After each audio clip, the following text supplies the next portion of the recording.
What's going on, creators? Welcome to the channel. Welcome to another video.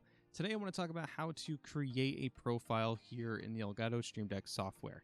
So what you're going to want to do is go up here to where it shows default profile and click on the drop down, and you're going to go to new profile.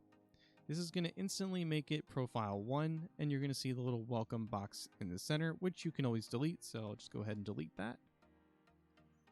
And then we're going to go back to the drop down arrow, and we're going to go to edit profiles.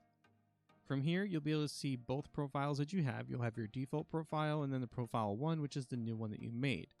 So if you highlight the new profile, you can also do this with the default profile, but we're going to just look at profile 1.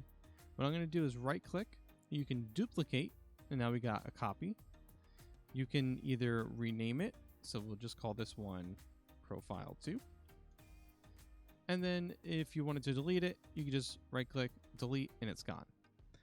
Now, when it comes to exporting, you can export that profile and it will give you like a .stream deck profile type file that you're going to be able to put somewhere on your computer.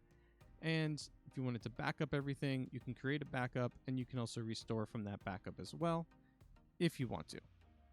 Now, with the profiles, you also can have it be assigned to a certain application. So it says that the Stream Deck will automatically switch to this profile when the Stream Deck app window is closed and the following application is in the foreground. So this can be something like your Streamlabs, OBS Studio, Photoshop, anything like that. So what's really nice about the profiles is you can have multiple profiles and different applications assigned to those profiles. So that way you're not trying to do everything on one profile. And if you have other people that are also using the software on a single computer, then they'll be able to use their own profile and the applications that they use. So maybe default profile is going to be your OBS Studio. Maybe profile 1 is going to be Photoshop, and so on and so forth. And you can always make them a default profile if you're wanting to, but you don't have to.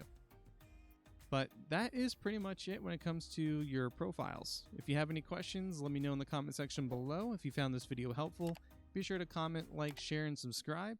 But thank you so much for checking out today's video, and I'll see you all in the next one. Take care.